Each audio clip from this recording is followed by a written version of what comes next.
सब प्रेम से बोलो। लक्ष्मी नारायण भगवान की जय। राधा कृष्ण भगवान की जय। आज आप श्रवण करेंगे कार्तिक मास महात्म्य के दूसरे अध्याय की कथा। सत्यभामा ने भगवान श्री कृष्ण से पूछा, हे देवेश्वर, तिथियों में एकादशी और महीनों में कार्तिक मास आपको विशेष प्रिय क्यों है? इसका कारण बताइए। तो भगवान श्री कृष्ण ने सत्यभामा के पूछने पर कहा, सत्य, तुमने बहुत अच्छी बात पूछी है। एकाग्रचित होकर सुनो। प्रिय, पूर्व काल में राजा पृथु ने भी देवर्षि नारद से ऐसा ही प्रश्न किया था। उस समय सर्वज्ञ मुनि ने उन्हें कार्तिक मास की श्रेष्ठता का कारण बताया था। नारद जी बोले, पूर्व काल में शंख नामक एक असुर था, जो त्रिलोकी का नाश करने में समर्थ तथा महान बल एवं पराक्रम से युक्त था। वे समुद्र का पुत्र था। उस महान असुर ने समस्त देवताओं को परास्त करके स्वर्ग से बाहर कर दिया और इंद्र आदि लोकपालों के अधिकार छीन लिए। देवता मेरुगिरी की दुर्गम कंदराओं में छिपकर रहने लगे, शत्रु के अधीन नहीं हुए। तब दैत्य ने सोचा कि देवता वेद मंत्रों के बल से प्रबल प्रतीत होते हैं। ये बात मेरी समझ में आ गई है, अतः मैं वेदों का ही अपहरण करूंगा। इससे समस्त देवता निर्बल हो जाएंगे। ऐसा निश्चय कर वे वेदों को ही हर ले आया। इधर ब्रह्मा जी पूजा की सामग्री लेकर देवताओं के साथ वैकुंठ लोक में जा भगवान विष्णु की शरण में गए। उन्होंने भगवान को जगाने के लिए गीत गाए और बाजे बजाए। तब भगवान विष्णु उनकी भक्ति से संतुष्ट हो गए और जाग गए। देवताओं ने उनका दर्शन किया। वे सहस्रों सूर्यों के समान कांतिमान दिखाई देते थे। उस समय षोडशोपचार से भगवान की पूजा करके देवता उनके चरणों में पड़ गए। तब भगवान लक्ष्मीपति ने उनसे इस प्रकार कहा। भगवान श्री विष्णु बोले, हे देवताओं, तुम्हारे गीत, वाद्य आदि मंगलमय कार्यों से संतुष्ट होकर मैं वर देने के लिए तैयार हूँ। तुम्हारी सभी मनोवांछित कामनाओं को पूर्ण करूंगा। कार्तिक के शुक्ल पक्ष में प्रबोधिनी एकादशी के दिन, जब एक पहर रात बाकी रहे, उस समय गीत वाद्य आदि मंगलमय विधानों के द्वारा जो लोग तुम्हारे ही समान मेरी आराधना करेंगे, वे मुझे प्रसन्न करने के कारण मेरे समीप आ जाएंगे। शंखासुर के द्वारा हरे गए संपूर्ण वेद जल में स्थित है।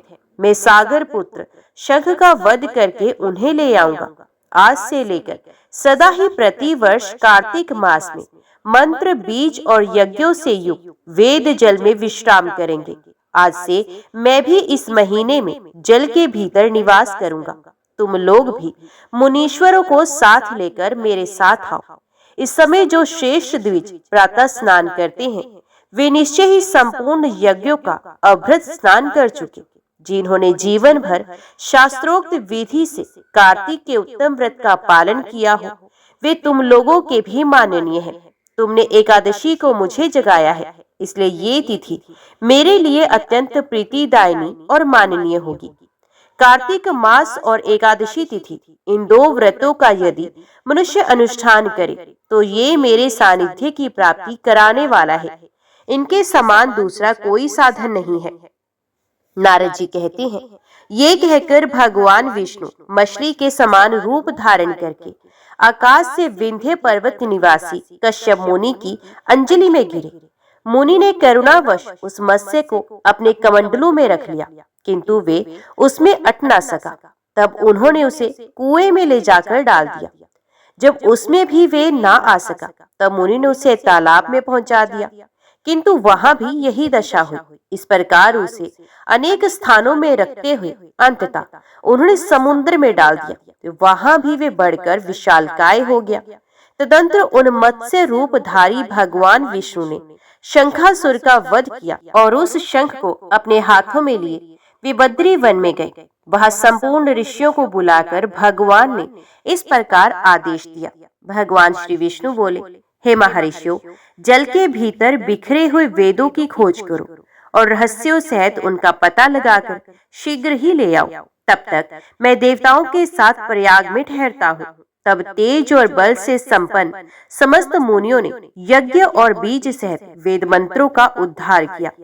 जिस वेद के जितने मंत्र को जिस ऋषि ने उपलब्ध किया वही उतने भाग का तब से ऋषि माना जाने लगा। तदंतर सब मुनि एकत्रित होकर प्रयाग में गए तथा ब्रह्मा जी सहित भगवान विष्णु को उन्होंने प्राप्त किए हुए वेद अर्पण कर दिए। यज्ञ सहित वेदों को पाकर ब्रह्मा जी को बड़ा हर्ष हुआ तथा उन्होंने देवताओं और ऋषियों के साथ प्रयाग में अश्वमेघ यज्ञ किया। यज्ञ की समाप्ति होने पर देवता, गंधर्व, यक्ष, किन्नर तथा घुक्कों ने पृथ्वी पर साष्टांग प्रणाम करके ये प्रार्थना की। देवता बोले, देवाधिदेव जगन्नाथ, हे प्रभु, हमारा निवेदन सुनिए। हम लोगों के लिए ये बड़े हर्ष का समय है, अतः आप हमें वरदान दें।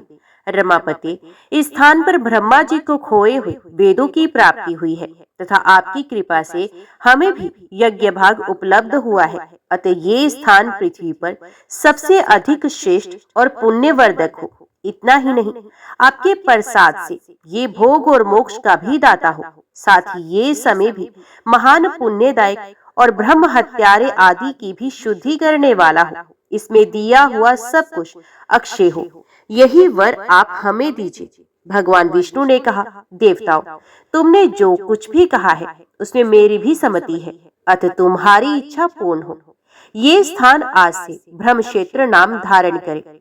सूर्य वंश में उत्पन्न राजा भगीरथ यहाँ गंगा को ले आएंगे और ये सूर्य कन्या यमुना जी के साथ यहाँ मिलेंगे। ब्रह्मा जी सहित तुम संपूर्ण देवता भी मेरे साथ यहाँ निवास करो। आज से ये तीर्थ तीर्थराज के नाम से विख्यात होगा। यहाँ किए हुए दान, व्रत, तप, होम, जप और पूजा आदि कर्म अक्षय फल के दाता और सदा मेरी समीपता की प्राप्ति कराने वाले हो। 7 जन्मों में किए हुए ब्रह्म हत्या आदि पाप भी इस तीर्थ का दर्शन करने से तत्काल नष्ट हो जाए। जो धीर पुरुष इस तीर्थ में मेरे समीप मृत्यु को प्राप्त होंगे वे मुझ में ही प्रवेश कर जाएंगे, उनका पुनर्जन्म नहीं होगा। जो यहाँ मेरे आगे पितरों के उद्देश्य से श्राद्ध करेंगे उनके समस्त पितर मेरे लोक में चले जाएंगे। ये काल भी मनुष्यों के लिए महान पुण्य में तथा उत्तम फल प्रदान करने वाला होगा। सूर्य के मकर राशि पर स्थित रहते हुए जो लोग यहाँ प्रातःकाल स्नान करेंगे उनके लिए ये स्थान पापनाशक होगा। मकर राशि पर सूर्य के रहते समय माघ में प्रातः स्नान करने वाले मनुष्यों के दर्शन मात्र से सारे पाप उसी प्रकार भाग जाते हैं जैसे सूर्य उदय से अंधकार।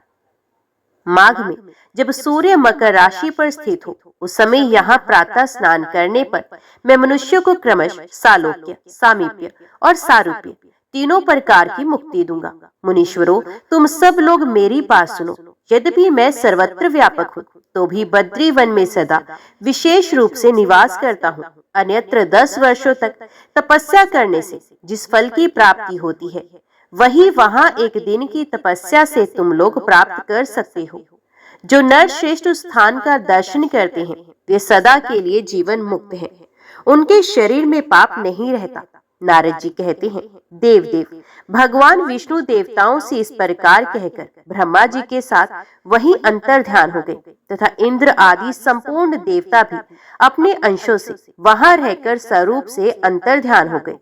जो शुद्ध चित्त वाला श्रेष्ठ पुरुष इस कथा को सुनता या सुनाता है वे तीर्थराज प्रयाग और बद्री वन की यात्रा करने का फल प्राप्त कर लेता है। तो बोलो, लक्ष्मी नारायण भगवान की जय। नारद जी ने ब्रह्मा जी से पूछा, हे प्रभु, उत्तम ब्राह्मणों की पूजा करके तो सब लोग श्रेष्ठ गति प्राप्त करते हैं, किंतु जो उन्हें कष्ट पहुंचाते हैं उनकी क्या गति होती है? ब्रह्मा जी बोले, क्षुधा से संतप्त हुए उत्तम ब्राह्मणों का जो लोग अपनी शक्ति के अनुसार भक्ति पूर्वक सत्कार नहीं करते वे नरक में पड़ते हैं। जो क्रोध पूर्वक कठोर शब्दों में ब्राह्मण की निंदा करके उसे द्वार से हटा देते हैं वे अत्यंत घोर महारौरव एवं कृच्छ नरक में पड़ते हैं तथा नरक से निकलने पर कीड़े होते हैं। उसे छूटने पर चांडाल योनि में जन्म लेते हैं, फिर रोगी एवं दरिद्र होकर भूख से पीड़ित होते हैं। अतः भूख से पीड़ित हो घर पर आए हुए ब्राह्मण का कभी अपमान नहीं करना चाहिए। जो देवता अग्नि और ब्राह्मण के लिए नहीं दूंगा ऐसा वचन कहता है वे 100 बार नीचे की योनियों में जन्म लेकर अंत में चांडाल होता है। जो लात उठाकर ब्राह्मण, गो, माता पिता और गुरु को मारता है, उसका रौरव नरक में वास निश्चित है, वहां से कभी उसका उद्धार नहीं होता। यदि पुण्यवश जन्म हो भी जाए तो वे पंगु होता है, साथ ही अत्यंत दीन, विषादग्रस्त और दुख शोक से पीड़ित रहता है। इस प्रकार 3 जन्मों तक कष्ट भोगने के बाद ही उसका उद्धार होता है। जो पुरुष मुक्को, तमाचों और कीलों से ब्राह्मण को मारता है, वे एक कल्प तक तापन और रौरव नामक घोर नरक में निवास करता है। उन्हें जन्म लेने पर कुत्ता होता है, उसके बाद चांडाल योनि में जन्म लेकर दरिद्र और उदर शूल से पीड़ित होता है। माता पिता ब्राह्मण, स्नातक तपस्वी और गुरुजनों को क्रोध पूर्वक मारकर मनुष्य दीर्घ काल तक कुंभीपाक नरक में पड़ा रहता है। इसके बाद वे कीट योनि में जन्म लेता है। बेटा नारद, जो ब्राह्मणों के विरुद्ध कठोर वचन बोलता है, उसके शरीर में 8 प्रकार की कोढ़ होती है। खुजली, दाद मंडल, शुक्ति, सिधम, काली कोढ़, सफेद कोढ़ और तरुण कुष्ठ। इनमें काली कोढ़, सफेद कोढ़ और अत्यंत दारुण तरुण कुष्ठ, ये 3 महाकुष्ठ माने गए हैं, जो जानबूझकर महापातक में परिवर्त होते हैं, अथवा महापातकी पुरुषों का संग करते हैं, अथवा अति पातक का आचरण करते हैं। उनके शरीर में ये तीनों प्रकार के कुष्ठ होते हैं। संसर्ग से अथवा परस्पर संबंध होने से मनुष्य में इस रोग का संक्रमण होता है। इसलिए विवेकी पुरुष कोढ़ी से दूर ही रहे। उसका स्पर्श हो जाने पर तुरंत स्नान कर ले। पतित, कोढ़ी, चांडाल, गोभक्षी, कुत्ता, रजस्वला स्त्री और भील का स्पर्श हो जाने पर तत्काल स्नान करना चाहिए। जो ब्राह्मण की न्याय उपार्जित जीविका तथा उसके धन का अपहरण करते हैं, वे अक्षय नरक में पड़ते हैं।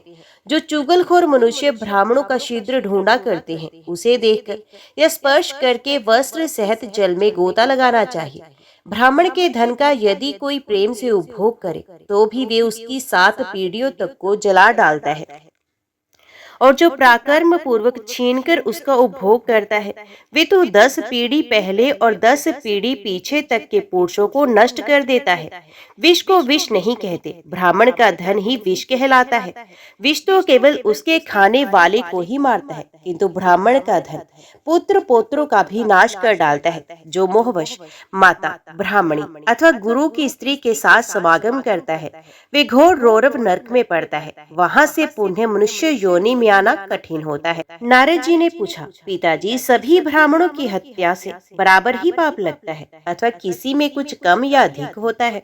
यदि न्यूना अधिक होता है तो क्यों? इसको यथार्थ रूप से बताइए। ब्रह्मा जी ने कहा, बेटा, ब्रह्म हत्या का जो पाप बताया गया है, वे किसी भी ब्राह्मण का वध करने पर अवश्य लागू होता है। ब्रह्म हत्यारा घोर नरक में पड़ता है। इस विषय में कुछ और भी कहना है, उसे सुनो। वेद शास्त्रों के ज्ञाता, जितेंद्रिय एवं श्रोत्रिय ब्राह्मण की हत्या करने पर करोड़ों ब्राह्मणों के वध का दोष लगता है। शैव तथा वैष्णव ब्राह्मण को मारने पर उससे भी 10 गुना अधिक पाप होता है। अपने वंश के ब्राह्मण का वध करने पर तो कभी नरक से उद्धार होता ही नहीं। 3 वेदों के ज्ञाता स्नातक की हत्या करने पर जो पाप लगता है, उसकी कोई सीमा ही नहीं। श्रोत्रिय, सदाचारी तथा तीर्थ स्नान और वेद मंत्र से पवित्र ब्राह्मण के वध से होने वाले पाप का भी कभी अंत नहीं होता। यदि किसी के द्वारा अपनी बुराई होने पर ब्राह्मण स्वयं भी शोकवश प्राण त्याग दे, तो वे बुराई करने वाला मनुष्य ब्रह्म हत्यारा ही समझा जाता है। कठोर वचनों और कठोर बर्तावों से पीड़ित एवं ताड़ित हुए ब्राह्मण जिस अत्याचारी मनुष्य का नाम ले लेकर अपने प्राण त्यागता है, उसे सभी ऋषि मुनि, देवता और ब्रह्मवेत्ताओं ने ब्रह्म हत्यारा बताया है। ऐसी हत्या का पाप उस देश के निवासियों तथा राजा को लगता है। अतः वे ब्रह्म हत्या का पाप करके अपने पितरों सहित नरक में पकाए जाते हैं। विद्वान पुरुष को चाहिए कि वे मरण पर्यंत उपवास अनशन करने वाले ब्राह्मण को मनाए, उसे प्रसन्न करके अनशन तोड़ने का प्रयत्न करे। यदि किसी निर्दोष पुरुष को निमित्त बनाकर कोई ब्राह्मण अपने प्राण त्यागता है, तो वे स्वयं ही ब्रह्म हत्या के घोर पाप का भागी होता है। जिसका नाम लेकर मरता है वे नहीं, जो अधम ब्राह्मण अपने कुटुंबी का वध करता है। उसको भी ब्रह्मत्या का पाप लगता है। यदि कोई आतताई ब्राह्मण युद्ध के लिए अपने पास आ रहा हो और प्राण लेने की चेष्टा करता हो तो उसे अवश्य मार डालें, इससे वे ब्रह्मत्या का भागी नहीं होता। जो घर में आग लगाता है, दूसरे को जहर देता है, धन चुरा लेता है, सोते हुए को मार डालता है तथा खेत और स्त्री का अपहरण करता है, ये 6 आतताई माने गए हैं। संसार में ब्राह्मण के समान दूसरा कोई पूजनीय नहीं, वे जगत का गुरु है। ब्राह्मणों को मारने पर जो पाप होता है उससे बढ़कर दूसरा कोई पाप है ही नहीं। नारद जी ने पूछा, सुरश्रेष्ठ, पाप से दूर रहने वाले द्विज को किसी वृत्ति का आश्रय लेकर जीवन निर्वाह करना चाहिए, इसका यथावत वर्णन कीजिए। ब्रह्मा जी ने कहा, बेटा, बिना मांगे मिली हुई भिक्षा उत्तम वृत्ति बताई गई है। उच्च वृत्ति उससे भी उत्तम है। वे सब प्रकार की वृत्तियों में श्रेष्ठ और कल्याणकारिणी है। श्रेष्ठ मुनिगण उच्च वृत्ति का आश्रय लेकर ब्रह्मपद को प्राप्त होते हैं। यज्ञ में आए हुए ब्राह्मण को यज्ञ की समाप्ति हो जाने पर यजमान से जो दक्षिणा प्राप्त होती है वे उसके लिए गृह वृत्ति है। द्विजों को पढ़ाकर या यज्ञ कराकर उसकी दक्षिणा लेनी चाहिए। पठन पाठन तथा उत्तम मांगलिक शुभ कर्म करके भी उन्हें दक्षिणा ग्रहण करनी चाहिए। यही ब्राह्मणों की जीविका है। दान लेना उनके लिए अंतिम वृत्ति है। उनमें जो शास्त्र के द्वारा जीविका चलाते हैं वे धन्य हैं। वृक्ष और लताओं के सहारे जिनकी जीविका चलती है वे भी धन्य हैं। ब्राह्मणोचित वृत्ति के अभाव में ब्राह्मणों को क्षत्रिय वृत्ति से जीवन निर्वाह करना चाहिए। उस अवस्था में न्याय युक्त युद्ध का अवसर उपस्थित होने पर युद्ध करना उनका कर्तव्य है। उन्हें उत्तम वीर व्रत का आचरण करना चाहिए। ब्राह्मण क्षत्रिय वृत्ति के द्वारा राजा से जो धन प्राप्त करता है वे श्राद्ध और यज्ञ आदि में दान के लिए पवित्र माना गया है। उस ब्राह्मण को सदा पाप से दूर रहकर वेद और धनुर्वेद दोनों का अभ्यास करना चाहिए। जो ब्राह्मण न्यायोचित युद्ध में सम्मिलित होकर संग्राम में शत्रु का सामना करते हुए मारे जाते हैं वे वेद पाठियों के लिए भी दुर्लभ परमपद को प्राप्त होते हैं। धर्म युद्ध का जो पवित्र प्रताप है उसका यथार्थ वर्णन सुनो। धर्म युद्ध करने वाले योद्धा सामने लड़ते हैं, कभी कायरता नहीं दिखाते तथा जो पीठ दिखा चुका हो, जिसके पास कोई हथियार ना हो और जो युद्ध भूमि से भागा जा रहा हो, ऐसे शत्रु पर पीछे की ओर से प्रहार नहीं करते। जो दूराचारी सैनिक विजय की इच्छा से डरपोक, युद्ध से विमुख, पतित, मूर्छित, असत, शूद्र, स्तुति प्रिय और शरणागत शत्रु को युद्ध में मार डालते हैं वे नरक में पड़ते हैं। ये क्षत्रिय वृत्ति सदाचारी पुरुषों द्वारा प्रशंसित है। इसका आश्रय लेकर समस्त क्षत्रिय स्वर्गलोक को प्राप्त करते हैं। धर्म युद्ध में शत्रु का सामना करते हुए मृत्यु को प्राप्त होना क्षत्रिय के लिए शुभ है। वे पवित्र होकर सब पापों से मुक्त हो जाता है और एक कल्प तक स्वर्गलोक में निवास करता है। उसके बाद सार्वभौम राजा होता है। उसे सब प्रकार के भोग प्राप्त होते हैं। उसका शरीर निरोग और कामदेव के समान सुंदर होता है। उसके पुत्र धर्मशील, सुंदर, समृद्धिशाली और पिता की रुचि के अनुकूल चलने वाले होते हैं। इस प्रकार क्रमश 7 जन्मों तक वे क्षत्रिय उत्तम सुख का उपभोग करते हैं। इसके विपरीत जो अन्याय पूर्वक युद्ध करने वाले हैं उन्हें चिरकाल तक नरक में निवास करना पड़ता है। इस तरह ब्राह्मणों को श्रेष्ठ क्षत्रिय वृत्ति का सहारा लेना उचित है। उत्तम ब्राह्मण आपत्ति काल में वैश्य वृत्ति से व्यापार एवं खेती आदि से भी जीविका चला सकता है, परंतु उसे चाहिए कि वे दूसरों के द्वारा खेती और व्यापार का काम कराए, स्वयं ब्राह्मणोचित कर्म का त्याग ना करे। वैश्य वृत्ति का आश्रय लेकर यदि ब्राह्मण झूठ बोले या किसी वस्तु की बहुत बढ़ा चढ़ाकर प्रशंसा करे तो लोगों को ठगने के कारण वे दुर्गति को प्राप्त होता है। भीगे हुए द्रव्य के व्यापार से बचा रहकर ब्राह्मण कल्याण का भागी होता है। तोल में कभी असत्यपूर्ण बर्ताव नहीं करना चाहिए, क्योंकि तूला धर्म पर ही प्रतिष्ठित है। जो तराजू पर तोलते समय छल करता है वे नरक में पड़ता है। जो द्रव्य तराजू पर चढ़ाए बिना ही बेचा जाता है उसमें भी झूठ कपट का त्याग कर देना चाहिए। इस प्रकार मिथ्या बर्ताव नहीं करना चाहिए, क्योंकि मिथ्या व्यवहार से पाप की उत्पत्ति होती है। सत्य से बढ़कर धर्म और झूठ से बढ़कर दूसरा कोई पाप नहीं। अतः सब कार्यों में सत्य को ही श्रेष्ठ माना गया है। यदि एक ओर 1000 अश्वमेध यज्ञों का पुण्य और दूसरी ओर सत्य को तराजू पर रखकर तोला जाए तो 1000 अश्वमेध यज्ञों की अपेक्षा सत्य का ही पलड़ा भारी होता है। जो समस्त कार्यों में सत्य बोलता और मिथ्या का परित्याग करता है, वे सब दुखों से पार हो जाता है और अक्षय स्वर्ग का उपभोग करता है। ब्राह्मण दूसरों के द्वारा व्यापार का काम करा सकता है, किंतु उसे झूठ का त्याग करना ही चाहिए। उसे चाहिए कि जो मुनाफा हो उसमें से पहले तीर्थों में दान करे, जो शेष बचे उसका स्वयं उपभोग करे। यदि ब्राह्मण वाणिज्य वृत्ति से न्याय पूर्वक उपार्जित किए हुए धन को पितरों, देवताओं और ब्राह्मणों के निमित्त यत्न पूर्वक दान देता है तो उसे अक्षय फल की प्राप्ति होती है। वाणिज्य लाभकारी व्यवसाय है, किंतु उसमें बहुत बड़े दोष आ जाते हैं। लोभ न छोड़ना, झूठ बोलकर माल बेचना। विद्वान पुरुष इन दोनों दोषों का परित्याग करके धन उपार्जन करे। व्यापार में कमाए हुए धन का दान करने से वे अक्षय फल का भागी होता है। नारद पुण्य कर्म में लगे हुए ब्राह्मण को इस प्रकार खेती करानी चाहिए। वे आधे दिन दोपहर तक 4 बैलों को हल में जोते। 4 के अभाव में 3 बैलों को भी जोता जा सकता है। बैलों से इतना काम ना ले कि उन्हें दिन भर विश्राम करने का मौका ही ना मिले। प्रतिदिन बैलों को चोर और व्याघ्र आदि से रहित स्थान में, जहाँ की घास काटी न गई हो, ले जाकर चराए। उन्हें यथेष्ट घास खाने को दे और स्वयं उपस्थित रहकर उनके खाने पीने की व्यवस्था करे। उनके रहने के लिए गौशाला बनवाए, जहाँ किसी प्रकार उपद्रव न हो। वहाँ से गोबर, मूत्र और बिखरी हुई घास आदि हटाकर गौशाला को सदा साफ रखे।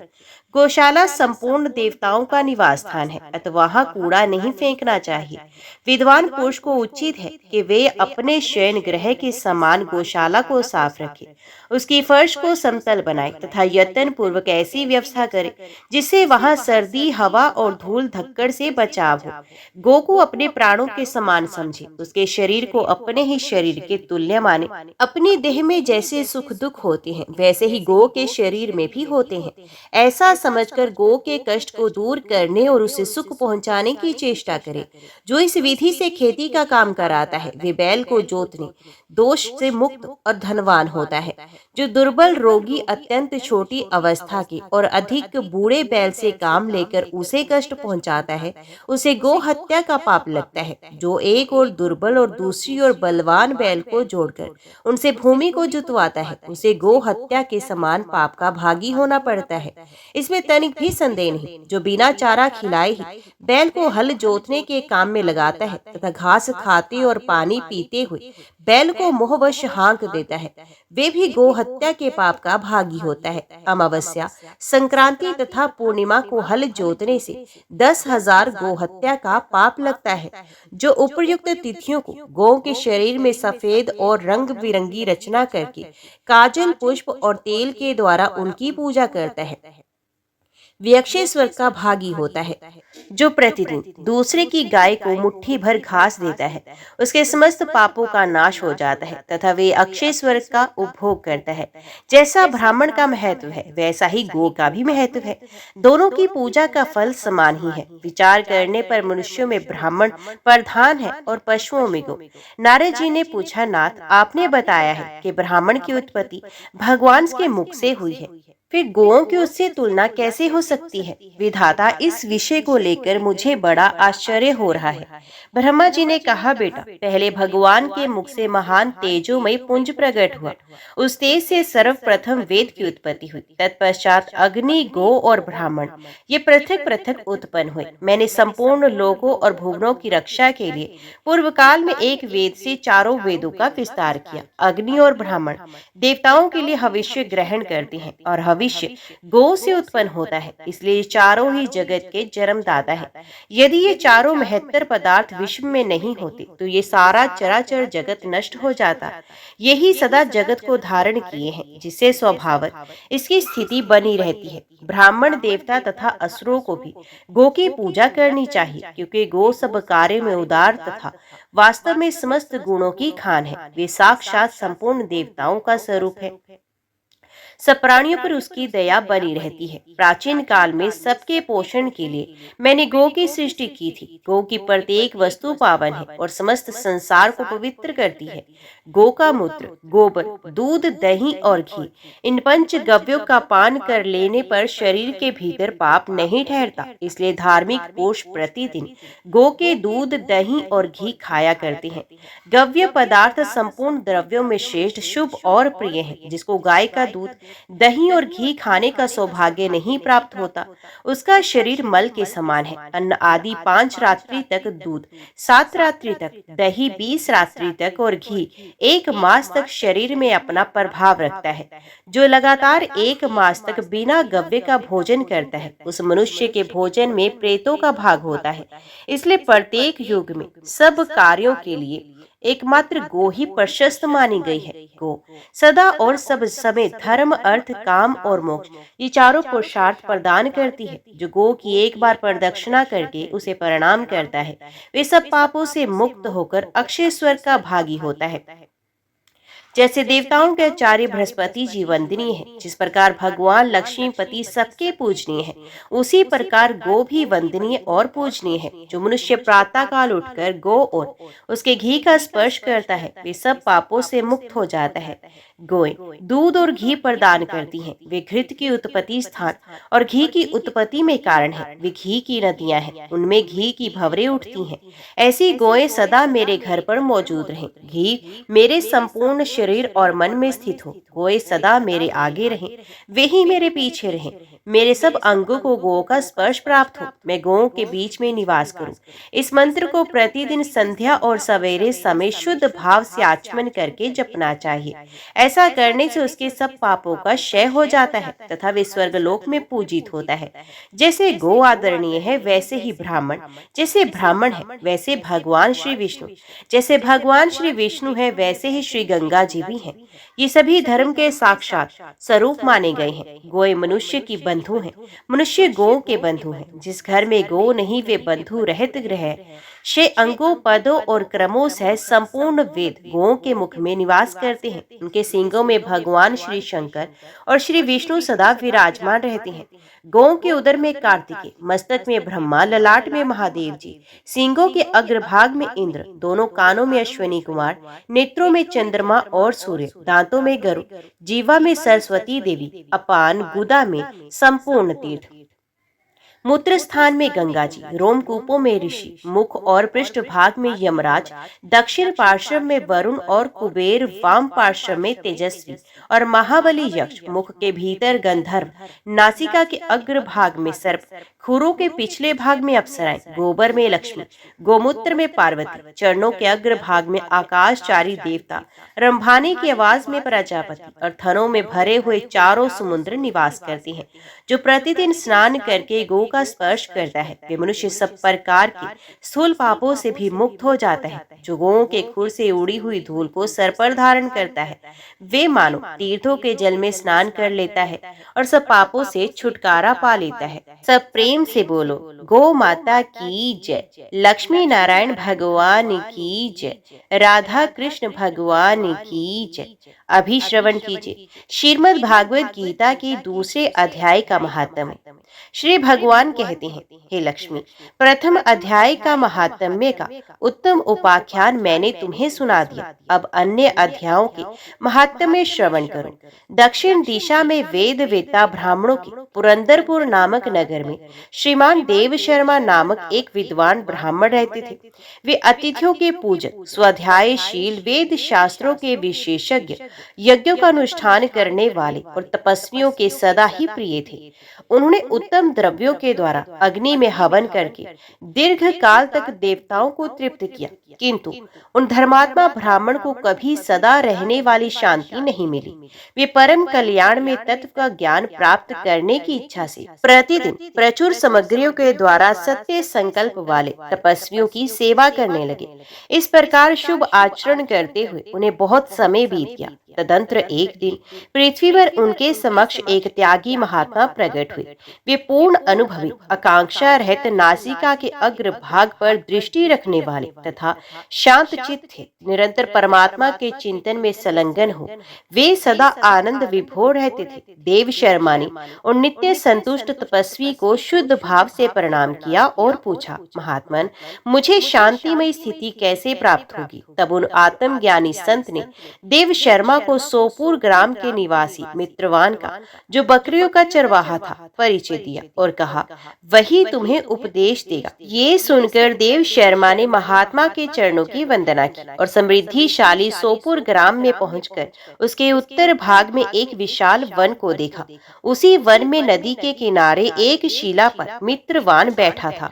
उसके नेत्र आनंद तिरेक से निश्चल हो रहे थे। वे अपलक दृष्टि से देख रहा था। वे स्थान आपस का स्वाभाविक वैर छोड़कर एकत्रित हुए परस्पर विरोधी जंतुओं से घिरा था। वहां उद्यान में मंद मंद वायु चल रही थी। मृगों के झुंड शांत भाव से बैठे थे और मित्रवान दया से भरी हुई आनंद में मनोहारिणी दृष्टि से पृथ्वी पर मानो अमृत छिड़क रहा था। इस रूप में उसे देखकर देव शर्मा का मन प्रसन्न हो गया। वे उत्सुक होकर बड़ी विनय के साथ मित्रवान के पास गए। मित्रवान ने भी अपने मस्तक को किंचित नवाकर देव शर्मा का सत्कार किया। तदंतर विद्वान देव शर्मा अनन्य चित्त से मित्रवान के समीप गए और जब उसके ध्यान का समय समाप्त हो गया, उस समय उन्होंने अपने मन की बात पूछी। महाभाग, मैं आत्मा का ज्ञान प्राप्त करना चाहता हूँ। मेरे इस मनोरथ की पूर्ति के लिए मुझे किसी ऐसे उपाय का उपदेश कीजिए जिसके द्वारा सिद्धि प्राप्त हो चुकी हो। देव शर्मा की बात सुनकर मित्रवान ने एक क्षण तक कुछ विचार किया। उसके बाद इस प्रकार कहा, विद्वन, एक समय की बात है, मैं वन के भीतर बकरियों की रक्षा कर रहा था। इतने में ही एक भयंकर व्याघ्र पर मेरी दृष्टि पड़ी, जो मानो सबको ग्रस लेना चाहता था। मैं मृत्यु से डरता था, इसलिए व्याघ्र को आते देख बकरियों के झुंड को आगे करके वहां से भाग गया।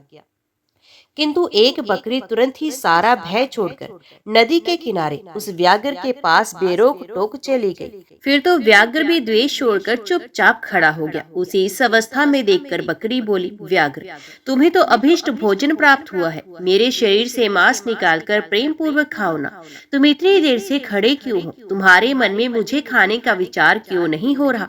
व्याघ्र बोला, बकरी, इस स्थान पर आते ही मेरे मन से द्वेष का भाव निकल गया। भूख प्यास भी मिट गई, इसलिए पास आने पर भी अब मैं तुझे खाना नहीं चाहता। व्याघ्र के यो कहने पर बकरी बोली, ना जाने मैं कैसे निर्भय हो गई। इसमें क्या कारण हो सकता है? यदि तुम जानते हो तो बताओ। ये सुनकर व्याघ्र ने कहा, मैं भी नहीं जानता। चलो सामने खड़े हुए इन महापुरुष से पूछे। ऐसा निश्चय करके वे दोनों वहां से चले गए। इन दोनों के स्वभाव में ये विचित्र परिवर्तन देखकर मैं बहुत विस्मय में पड़ गया। इतने में ही उन्होंने मुझे से आकर प्रश्न किया। वहां वृक्ष की शाखा पर एक वानर राज था। उन दोनों के साथ मैंने भी वानर राज से पूछा। विप्रवर, मेरे पूछने पर वानर राज ने आदर पूर्वक कहा, अजापाल, सुनो, इस विषय में मैं तुम्हें प्राचीन वृत्तांत सुनाता हूँ। ये सामने वन के भीतर जो बहुत बड़ा मंदिर है, उसकी ओर देखो। इसमें ब्रह्मा जी का स्थापित किया हुआ एक शिवलिंग है। पूर्व काल में यहाँ सुकर्मा नामक एक बुद्धिमान महात्मा रहते थे, जो तपस्या में संलग्न होकर इस मंदिर में उपासना करते थे। वे वन में से फूलों का संग्रह कर लाते और नदी के जल में पूजनीय भगवान शंकर को स्नान कराकर उन्हीं से उनकी पूजा किया करते थे। इस प्रकार आराधना का कार्य करते हुए सुकर्मा यहाँ निवास करते थे। बहुत समय के बाद उनके समीप किसी अतिथि का आगमन हुआ। सुकर्मा ने भोजन के लिए फल लाकर अतिथि को अर्पण किए और कहा, विद्वन, मैं केवल तत्व ज्ञान की इच्छा से भगवान शंकर की आराधना करता हूँ। आज इस आराधना का फल परिपक्व होकर मुझे मिल गया, क्योंकि इस समय आप जैसे महापुरुष ने मुझ पर अनुग्रह किया। सुकर्मा के ये मधुर वचन सुनकर तपस्या के धनी महात्मा अतिथि को बड़ी प्रसन्नता हुई। उन्होंने एक शिलाखंड पर गीता का दूसरा अध्याय लिख दिया और ब्राह्मण को उसके पाठ एवं अभ्यास के लिए आज्ञा देते हुए कहा, ब्राह्मण, इससे तुम्हारा आत्मज्ञान संबंधी मनोरथ अपने आप सफल हो जाएगा। यूं कहकर वे बुद्धिमान तपस्वी सुकर्मा के सामने ही उनके देखते ही देखते अंतर्ध्यान हो गए। सुकर्मा विस्मित होकर उनके आदेश के अनुसार निरंतर गीता की द्वितीय अध्याय का अभ्यास करने लगा। तदंतर दीर्घ काल के पश्चात अंतकरण शुद्ध होकर उन्हें आत्मज्ञान की प्राप्ति हुई। फिर वे जहाँ जहाँ गए वहाँ वहाँ का तपोवन शांत हो गया। उनमें शीत, उष्ण और राग द्वेष आदि की बाधाएं दूर हो गई।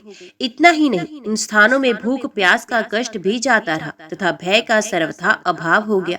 ये सब द्वितीय अध्याय का जप करने वाले सुकर्मा ब्राह्मण की तपस्या का ही प्रभाव समझो।